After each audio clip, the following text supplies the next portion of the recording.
waxaan rabaa anigoo tahniyad farxadeed ciideed diraya haddana in aan ka faa'iideysto oo aan la hadlo dhammaan siyaasiyiinta ka soo jeeda deegaanada mayga ama Mayland. walaalayaal qaarkiin waxay fadhiyaan 20 sano horta waxaan idin leeyahay dhammaantiin ciid wanaagsan si farxad ah u ciida awlaadina ula ciida. waxaan rabaa maanta anigoonan idin dhaliilaynin, anigoonan waxba maaragtay dhan negative ka fiirinaynin, anigoo wiilkiina anigoo walaalkiina qaab positive in ay la hadlo. walaalayaal qaarkiin 20 sano fadhiyaan, carto ilaa maanta fadhiyaan. walaalayaal waxa ogtihiin deegaanadeennii inay yihiin deegaanada ugu dambeeya. xil baa idin saaran oo berrito laydinka weydiin doonaa maaragtay ilaahay hortiisa laydinku weydiin doonaa, laydinkuna xisaabtami doonaa.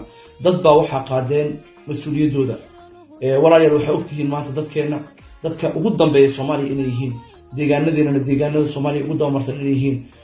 waddankeennii inuu kusoo duulay 3 cadow qabiil ah oo isagu dhul uusan lahayn qori ku wata dadkina ku dhibaaya, cadow shaar dowladeed wata oo la rabay in idinka aad shaarkii dowladeed noo gashateen nooga dhicisaan, qalinkii idinka aad noo hiiseen nooga dhicisaan, cadow saddexaad oo shabaab ah. waxaa ogtihiin walaalayaal deegaanadeena sida Baay iyo Bakool magaalo u gudbi karta inaysan jirin, deegaan u gudbi karta inaysan jirin. dadkeena in maanta ay kaaman ku ciidayaan ayagoo deegaanadooda joogaan. walaalayaal waxaa la hadlayaa siyaasiyiinteena, deegaankan waa lugoyseen, waa dib baa u dhigteen.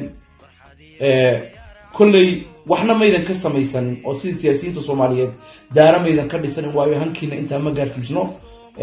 waxaa idin leeyahay meeshan markii aad banayn lahaydeen, markii maaragtay aad dhihi lahaydeen walaalayaalow inaga markaan xilkan waan hayn weynay oo maaragtay hanalaga qabto oo maaragtay hanalala wado oo maaragtay hanalala taliyo oo dhalinyaradii hadli kartay, dhalinyaradii dadkan iska dhicin kartay, dhalinyaradii qalinka dowladeed ee dadkooda maanta lagu dulmaayo wax uga qaban kartay. xilliga aad booska u banayn lahaydeen baa la gaaray. ilaahuma wiilkaa dhasheen u naqdo, qof deegaankan u naxaayo waqtiguu imaan lahaa la gaaray. waxaan si qaas ula hadlayaa siyaasiyiinta aniga deegaankayga ka soo jeedo. walaalayaal waxaa imaanaysa doorasho, waxaa nagu soo food leh in xildhibaano la doorto.